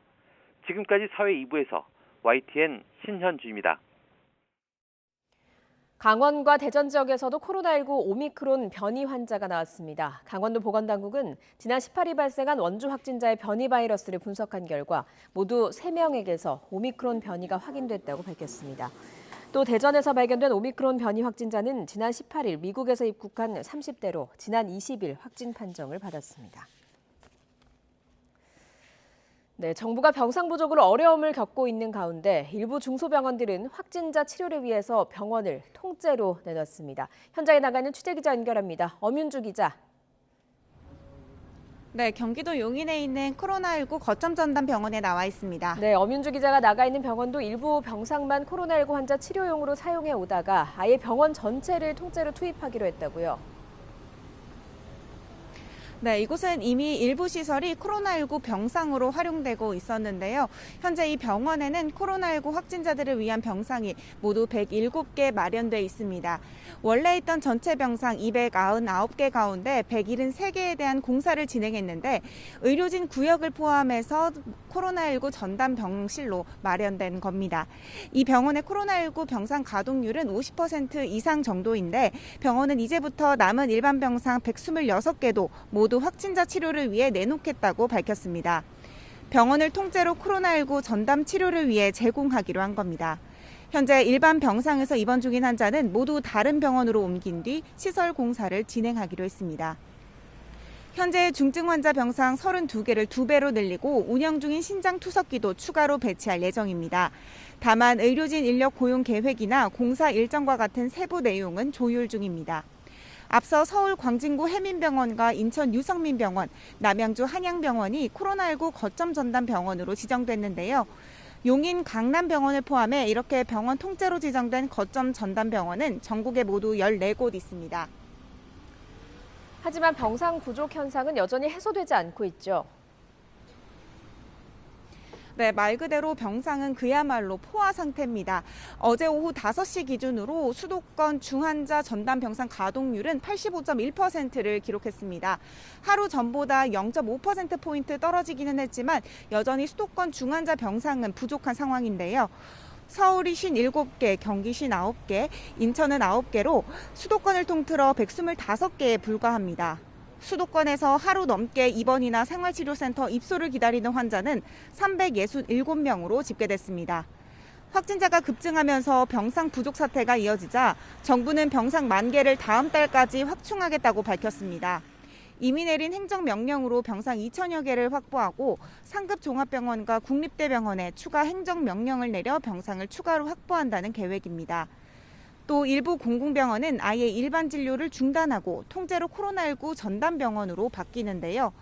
이곳처럼 거점 전담병원을 추가해 병상 3,000개를 확보하고 일부 병상은 투석이나 분만을 위한 특수병상으로 할당할 계획입니다.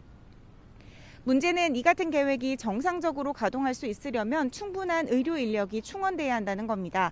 신규 군의관과 공중보건의 가운데 내과 계열 전문의의 훈련소 입소 시기를 늦추고 훈련 기간을 단축하거나 취소해 코로나19 중환자 진료 병원에 지원하기로 했습니다.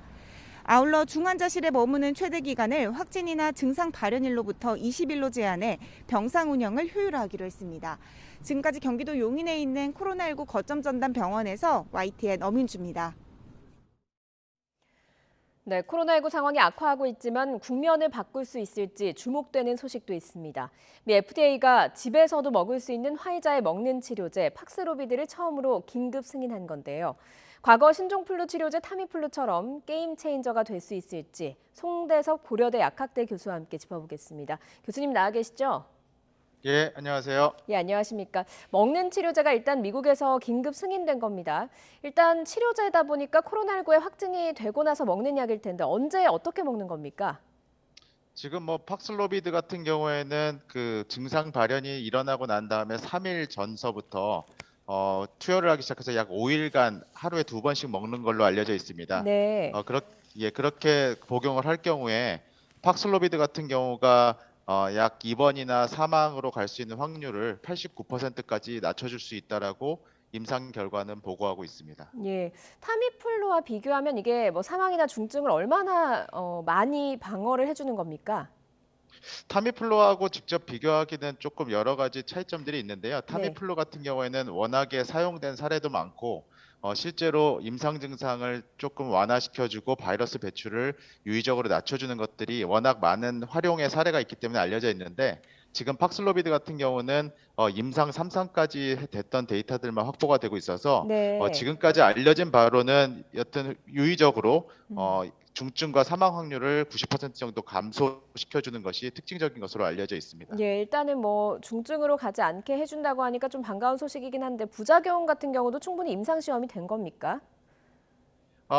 좀 전에 말씀드린 것처럼 이게 아직 폭넓게 그 일반 리얼 월드 데이터가 확보되지 않고 임상 데이터만 있기 때문에 아직까지 뭐 뚜렷한 그 부작용이나 이런 것들에 대한 보고는 없지만 그 부분은 좀 더 활용이 되면서 확인이 될 것 같고요. 아직까지 뭐 어떤 그 주목할 만한 부작용의 사례는 확인되지 않은 것 같습니다. 예.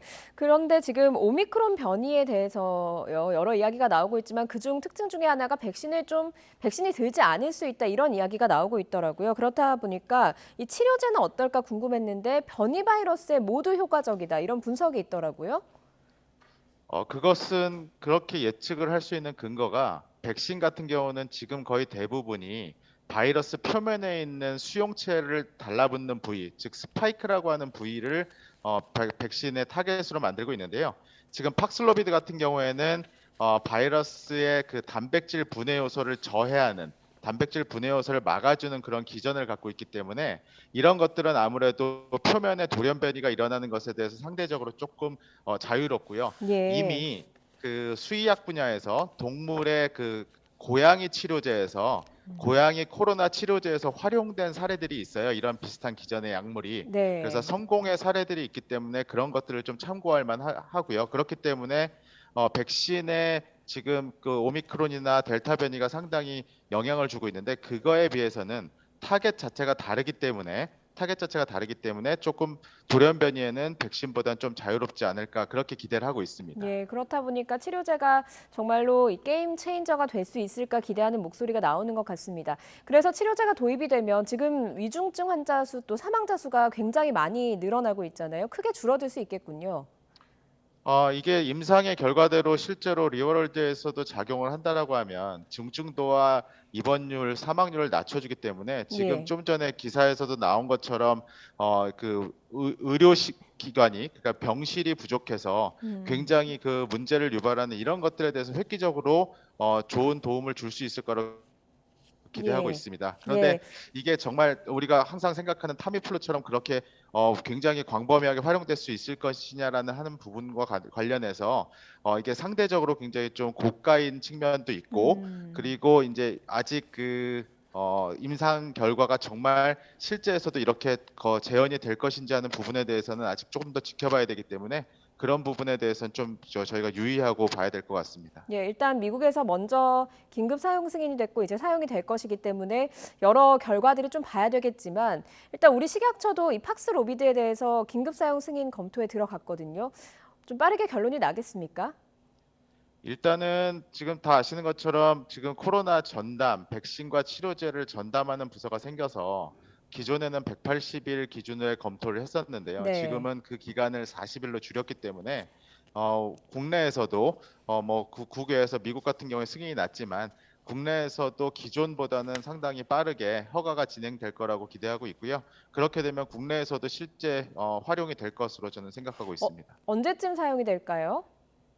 지금 뭐 제가 뭐 그 실제 허가 담당자는 아니기 때문에 정확한 말씀을 드릴 수는 없지만 지금 기준이 40일 이내로 돼 있기 때문에 뭐 40일 후 정도면은 승인이 되지 않을까 그렇게 기대하고 있습니다. 예, 실제로 뭐 내년 초쯤 되면 사용을 할 수 있을 것으로 보입니다만 일단 우리나라도 물량을 확보는 했습니다.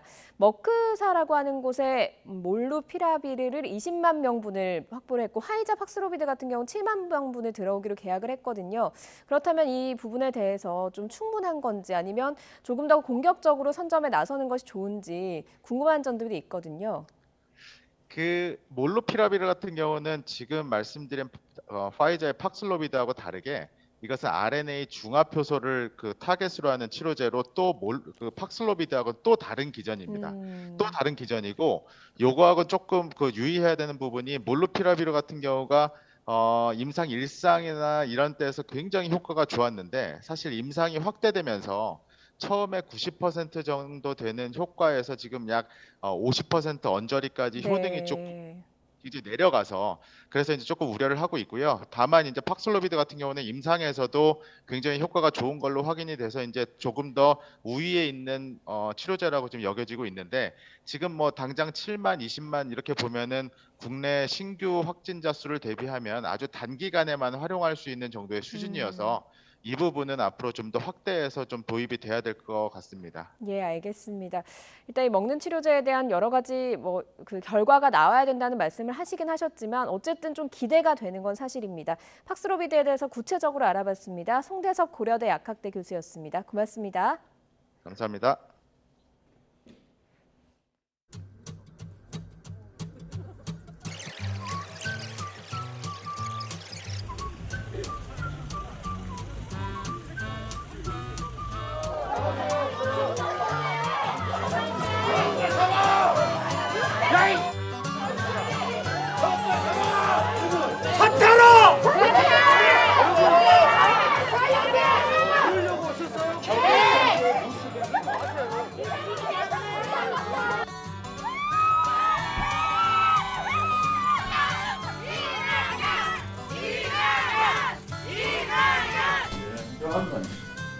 네. 뭐야, 옷에 이렇게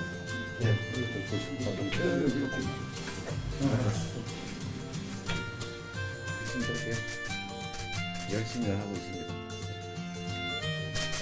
잘 보고 있어요. 네, 제가 막 여러 가지 부족한 게 많아서 우리 대표님께서 잘 좀 보살펴 주시면 뭐 지금까지도 잘 보살펴 주셨는데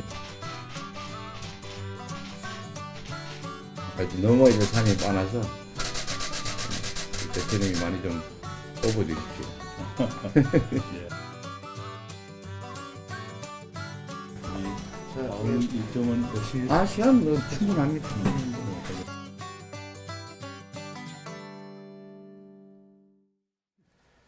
네, 어떻게 보셨습니까? 정치권 이슈 좀 더 자세히 짚어보겠습니다. 네, 추은호 해설위원 나오셨습니다. 어서 오세요. 네, 안녕하세요. 안녕하세요. 네, 이재명 후보하고 이낙연 전 대표가 다시 만난 게 51일 만이라면서요? 그렇습니다. 네. 오늘 왜 지금 이 시점에서 이루어졌을까? 네. 그걸 생각을 해봤더니만은 이낙연 전 대표가 이재명 후보 지지를 이제 같이 합류해서 일하기로 한 가장 결정적인 이유는 결국은 이재명 후보의 지지율입니다.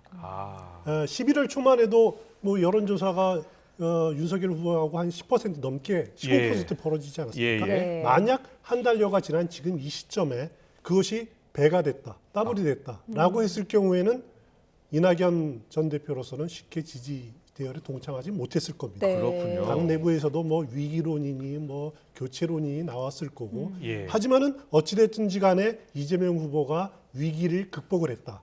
대장동 의혹도 어찌됐든지 극복을 했고 예. 또 문재인 정부와의 차별화도 이렇게 모나게 하지는 않고 어느 정도 스무스하게 넘어가고 있다. 이런 요인들이 겹쳐서 이낙연 전 대표가 해를 넘겨서 만약에 그 지지를 안 할 경우에 네. 이낙연 전 대표에게 비난이 쏟아오겠죠. 예. 뭐 하는 거야?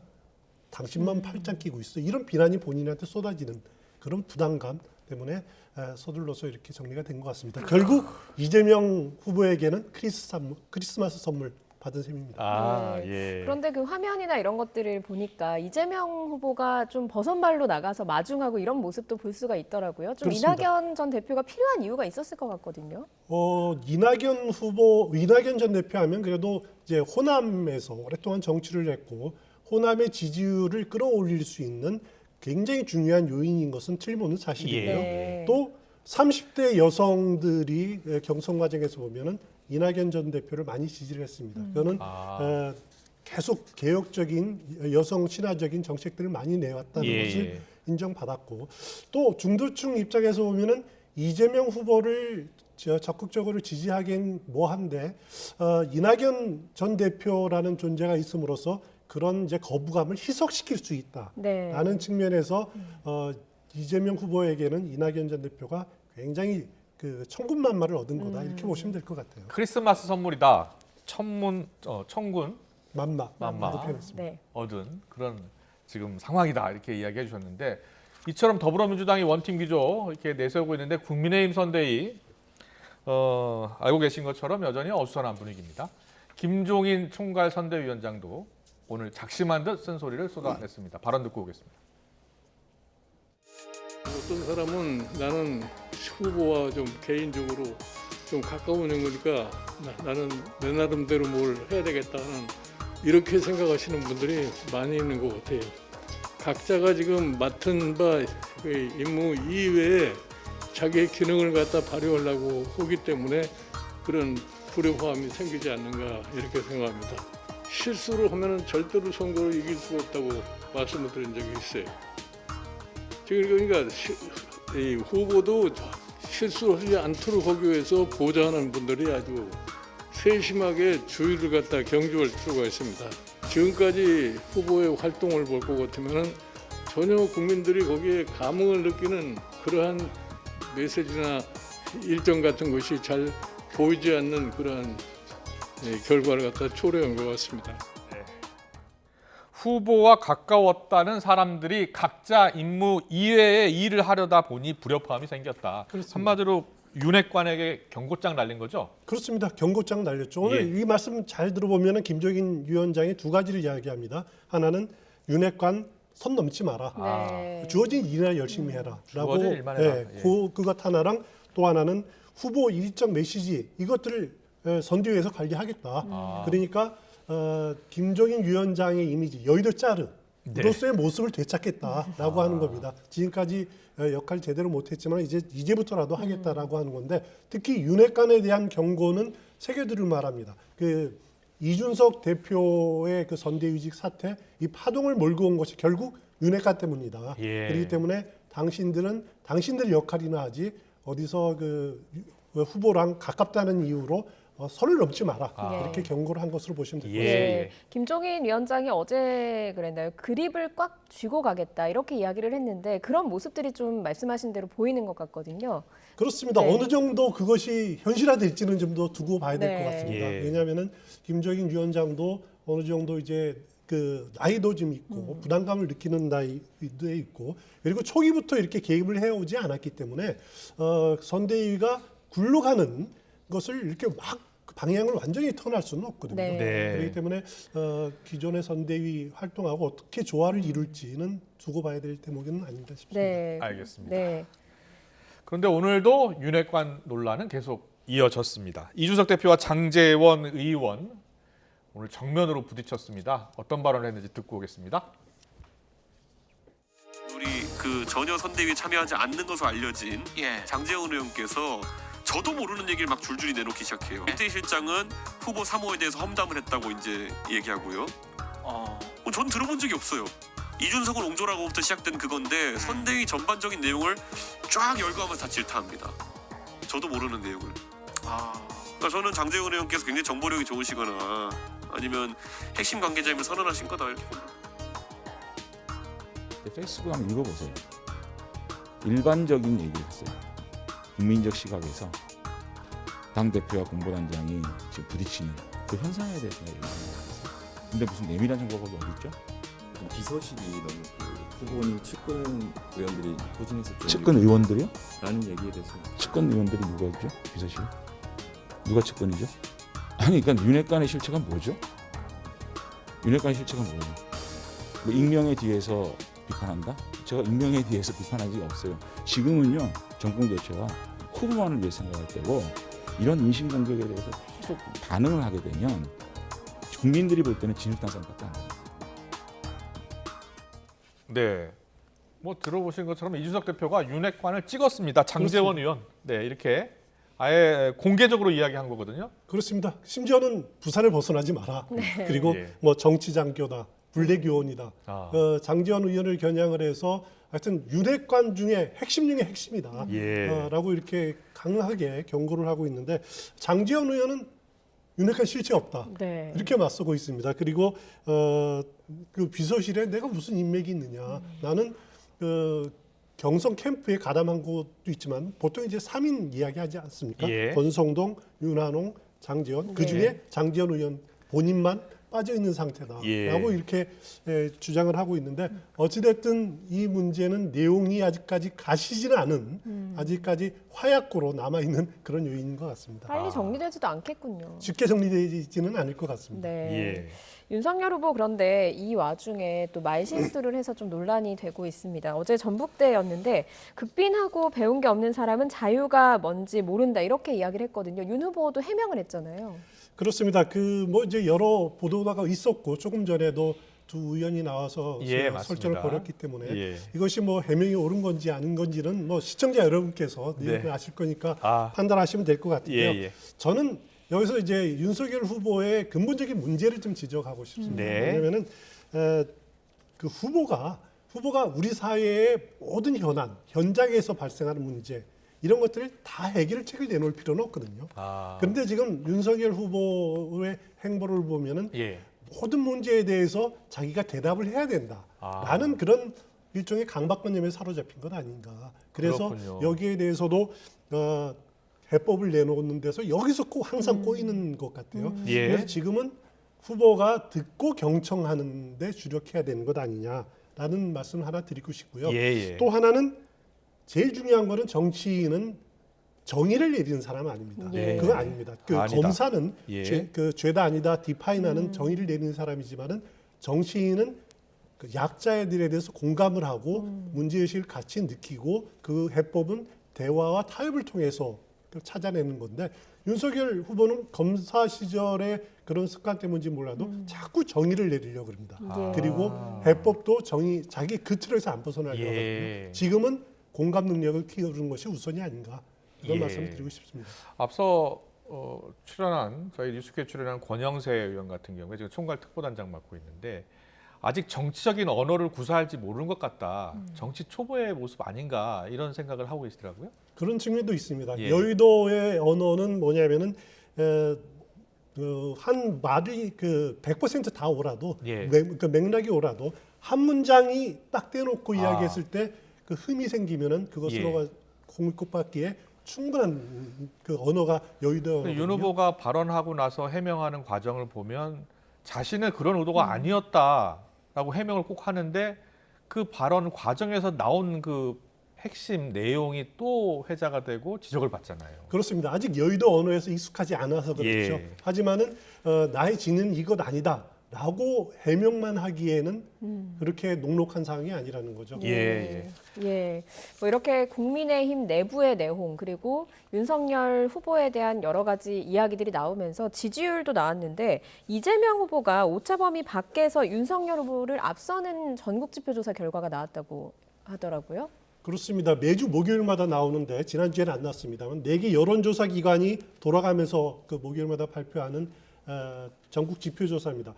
보면은 이재명 후보가 35%, 윤석열 후보가 29%, 차이가 6%포인트 차이입니다. 오차 범위가 6.2%포인트거든요. 물론 2주 전에는 2%포인트 차이였는데. 그렇습니다. 2주 전보다 4%포인트 이렇게 더 벌어졌죠.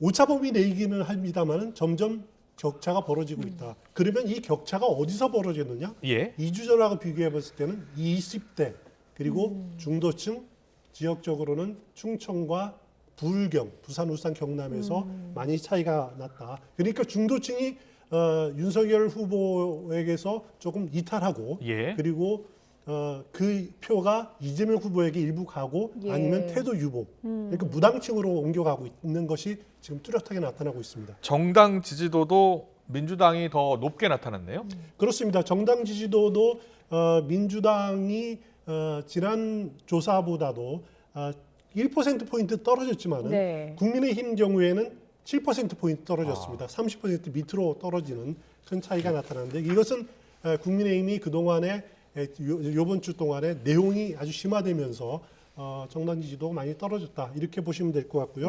이것도 큰 원인이 보니까 중도층에서 많이 이탈을 한 것이 뚜렷하게 나타나고 있습니다. 네.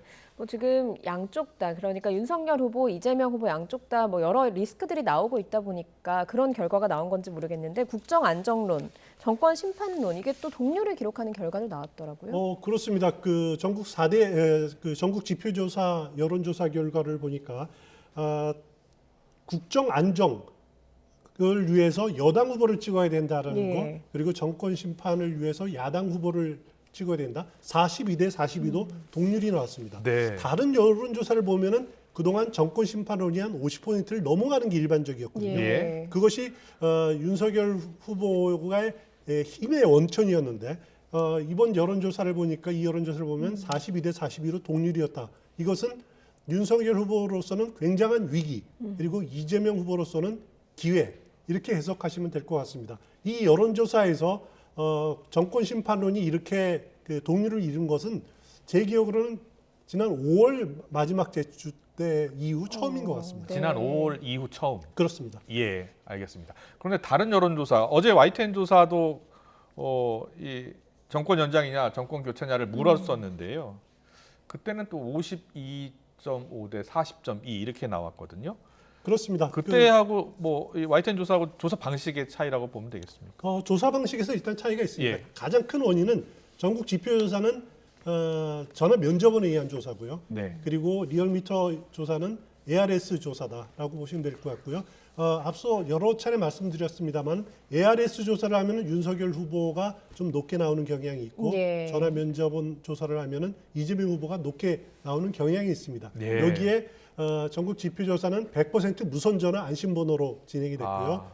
리얼미터 조사는 90% 유선전화, 이것도 이제 안심번호입니다만 또 10%는 유선전화를 또 혼용해서 사용했다라는 점.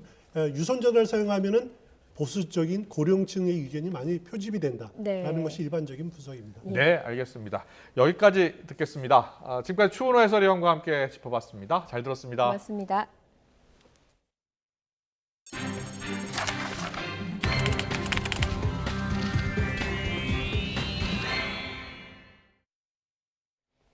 땅을 사들이는 과정에서 허위로 통장 잔고 증명서를 꾸민 혐의를 받고 있는 윤석열 국민의힘 대선 후보의 장모 최모 씨가 1심에서 징역 1년의 실형을 선고받았습니다. 건강상 이유 등으로 법정 구속은 면했는데 최 씨 측은 객관적인 증거 없이 내린 부당한 판결이라며 항소를 검토하겠다고 했습니다. 김대겸 기자입니다.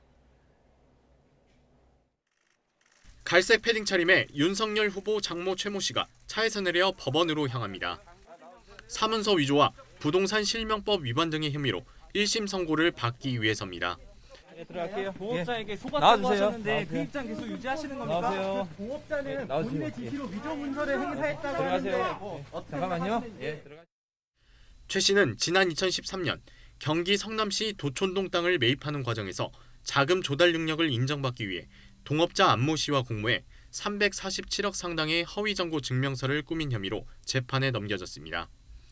또 동업자 안 씨의 사위 명의로 땅을 계약하고 등기한 혐의도 함께 받습니다. 최 씨는 앞선 재판 과정에서 동업자 안 씨가 먼저 한국자산관리공사로부터 정보를 얻기 위해선 위조 증명서가 필요하다고 해 동의를 해줬던 것뿐이라고 줄곧 주장해왔습니다. 또 증명서를 위조한 건 맞지만 안 씨의 집요한 부탁을 들어준 것뿐이고 실질적인 피해가 발생하지 않았다며 재판부에 선처를 호소했습니다.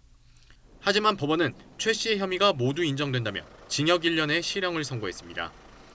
재판부는 위조한 잔고증명서 액수가 거액이고 여러 차례에 걸쳐 범행했을 뿐만 아니라 위조한 증명서를 재판에 증거로 제출해 공정성을 저해했다고 판단했습니다. 또 차명으로 부동산을 매입해 상당한 이익을 취득한 것으로 보인다고 실형 선고 이유를 밝혔습니다. 다만 최 씨의 나이와 건강 상태 등을 고려해 법정 구속하진 않았습니다. 최 씨 측은 동업자 안 씨의 변호인이 사전 설명도 없이 위조 문서를 재판 증거로 제출했고 땅 매각 과정에서 이익 본 것도 없다고 반발하며 항소를 검토하겠다고 밝혔습니다. 최 씨는 이번 판결 말고도 불법으로 요양병원을 설립 운영한 혐의 등으로 징역 3년을 선고받고 구속됐다가 보석으로 풀려나 항소심 선고를 앞두고 있습니다. 아내 김건희 씨의 이력서 부풀리기 의혹에 더해 장모 최 씨까지 잇따라 실형 판결을 받으면서 윤석열 후보가 짊어져야 할 가족 리스크는 한층 더 무거워졌습니다. YTN 김대겸입니다. 일정한 요건을 갖췄다면 조부모가 손주를 자녀로 입양할 수 있다는 대법원의 판결이 나왔습니다. 입양이 아이에게 도움이 된다면 무조건 입양을 불허해서는 안 된다는 취지입니다. 취재기자 연결합니다. 김경수 기자. 네, 대법원입니다. 네, 대법원 선고 내용이죠. 자세히 전해주시죠. 네, 오늘 대법원 전원 합의체가 미성년자 입양 허가 사건 선고 기일을 열었습니다. 부모 대신 손자를 도맡아 길러온 A씨 부부가 손자 입양을 허락하지 않은 법원 결정을 취소해달라며 낸 소송이었는데요. 대법원은 대법관 다수 의견에 따라 입양을 불허한 원심을 파기하고 사건을 울산 가정법원으로 돌려보냈습니다. 대법원은 입양 요건을 갖췄고 입양이 아이의 복리에 부합한다면 조부모가 손주를 입양할 수 있다고 판단했습니다. 다만 입양이 정말 아이에게 도움이 되는지 또 입양의 목적이 아이를 잘 키우기 위한 것인지 등을 꼼꼼하게 따져봐야 한다고 지적했습니다. 그러면서 원심은 이런 부분을 구체적으로 따져보지 않고 막연히 가족관계 내에서 혼란이 우려된다거나 아이에게 나쁜 영향을 미칠 거라는 이유로 입양을 불허한 잘못이 있다고 설명했습니다. 앞서 A씨 부부는 고등학생 때 아이를 낳은 딸이 못 키우겠다며 맡기고 간 손자를 생후 7개월 무렵부터 도맡아 키워왔습니다. A씨 부부는 자신들을 친부모로 알고 자란 손자가 초등학교에 입학해 사실을 알게 되면 받을 충격과 부모 없이 학창 시절을 보내며 받을 불이익이 우려된다며 법원에 입양 허가를 신청했는데요. 아이의 친부모도 입양에 동의하는 것으로 전해졌습니다. 원심은 입양을 허가하면 조부모가 부모가 되고 어머니는 누나가 되는 등 가족 내부 질서와 친족 관계에 혼란을 초래할 수 있는 점, 그리고 현재 상태에서도 양육에 지장이 없는 점 등을 들어 입양 청구를 기각했었습니다. 하지만 대법원은 미성년자에게 친부모가 있어도 조부모가 입양 요건을 갖추고 아이에게도 입양이 더 득이 된다면 입양이 가능하다고 판단을 했는데요. 조부모의 손주 입양에 대해 대법원이 명확히 판시한 건 이번이 처음입니다. 지금까지 대법원에서 전해드렸습니다. 정부가 소상공인들의 피해와 손실을 보상해주기 위한 추가 지원 계획을 구체적으로 발표했습니다. 방역지원금 100만 원은 다음 주 월요일부터 지급하고 손실보상에 그동안 제외됐던 숙박업 등을 포함하기로 했습니다. 하지만 소상공인들의 어려움 여전합니다. 이강진 기자입니다.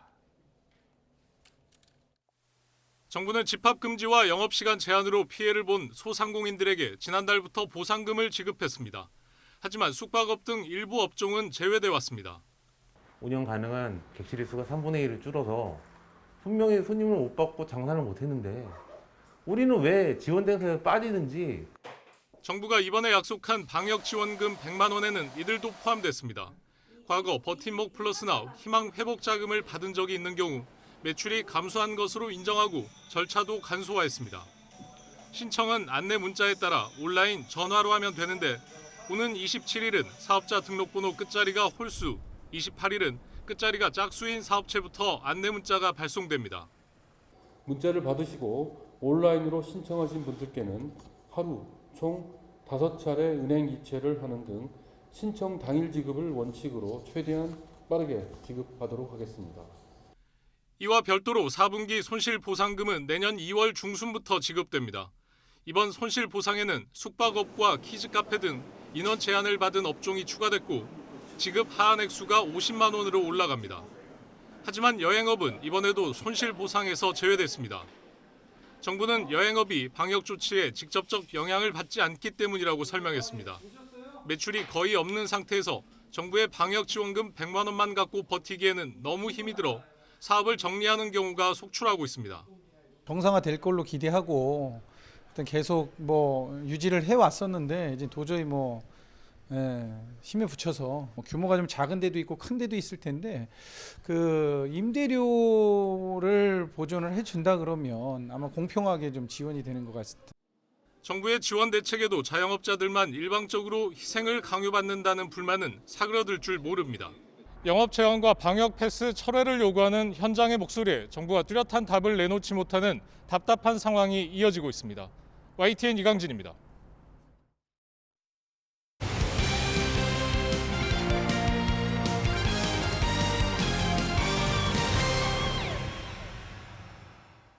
프로야구 강타자 나성범이 NC를 떠나서 기아로 향합니다. 6년 총액 150억 원이라는 역대 FA 최고액 타이 기록을 세웠지만 거품 논란도 나왔습니다. 서봉국 기자입니다.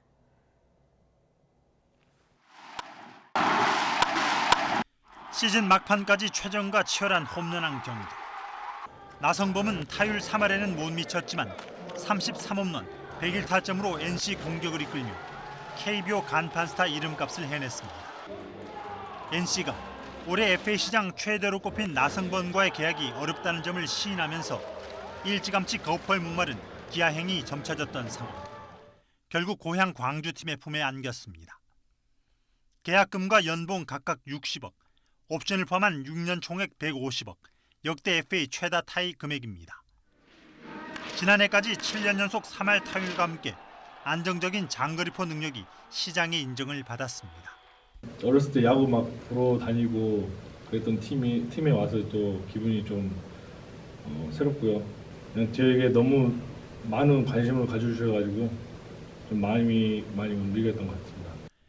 당초 프랜차이즈 스타인 양현종과 사인을 서둘렀던 기아도 합의가 난항을 겪자 주저없이 도장을 찍었습니다.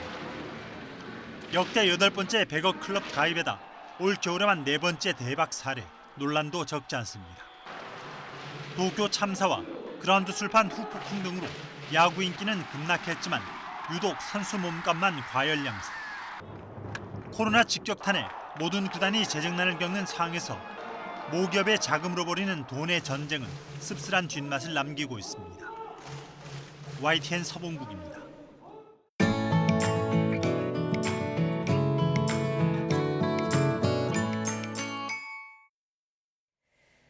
크리스마스를 앞둔 요즘 가장 수요가 몰리는 꽃은 빨간색 포인세티아인데요. 흔히 크리스마스의 꽃이라고도 불립니다. 그런데 최근에는 빨간색 외에도 분홍색과 연두색 등 다양한 색과 모양의 국산 포인세티아가 나와서 눈길을 끌고 있습니다. 김학무 기자입니다. 크리스마스가 코앞에 다가온 요즘 꽃장식 가게가 어느 때보다 화려합니다. 가장 눈에 띄는 건 크리스마스의 꽃으로 불리는 빨간 포인세티아. 빨간색 외에 분홍색과 연두색, 복숭아색이 있고 잎 모양도 다양합니다. 매장에 크리스마스 분위기 내시려고 많이 하시고 이제 가정집에서는 이제 트리랑 같이 많이 구매해 주세요. 원예 농가 중에서도 요즘은 포인세티아 재배 농가가 가장 분주합니다. 지금이 아니면 수요가 거의 없기 때문입니다. 이 농장은 얼마 전부터 외국 품종 대신 국산 포인세티아를 재배하는데 출하가 빠르고 더 튼튼해 매우 만족스럽습니다. 화려하고 밝은 색상으로 개발이 되어서 시장에서도 많은 인정을 받고 또한 환경이 좋지 않는 그 조건에서도 아주 잘 견디고. 농촌진흥청이 그동안 개발한 국산 포인세티아는 모두 47개 품종. 지난해 국산 품종 보급률이 46%까지 높아지면서 농가의 로열티 부담이 큰 폭으로 줄었습니다. 다양한 색과 모양의 품종들이 개발 보급되면서 크리스마스를 더욱 화려한 분위기로 만들고 있습니다. 덕분에 소비자 수요도 늘고 농가의 소득 증대에도 도움이 되고 있습니다. 크리스마스를 장식하는 포인세티아는 볕이 잘 들면서 찬바람이 들지 않는 곳에 두고 건조하지 않게 물을 잘 공급하면 더 오래 두고 볼 수 있습니다. YTN 김학무입니다. 농촌진흥청이 겨울철 대표적 과일인 감귤과 관련한 상식을 밝히고 소비 장려에 나섰습니다. 이에 따르면 감귤은 산의 함량이 1% 내외로 신맛이 강해도 위에 큰 부담을 주지 않으며 비타민C가 풍부한 껍질은 소금이나 중성세제로 씻은 뒤 이용하면 됩니다. 농촌진흥청은 올겨울 강추위와 함께 기온 변화가 클 것이라는 예보에 따라서 인삼밭 피해 방지 대책이 필요하다고 밝혔습니다. 농진청은 우선 밭 두둑에 볏짚이나 풀 등을 덮어서 온도 변화를 최소화하고 고랑의 물이 잘 흐르도록 배수를 원활히 할 것을 당부했습니다.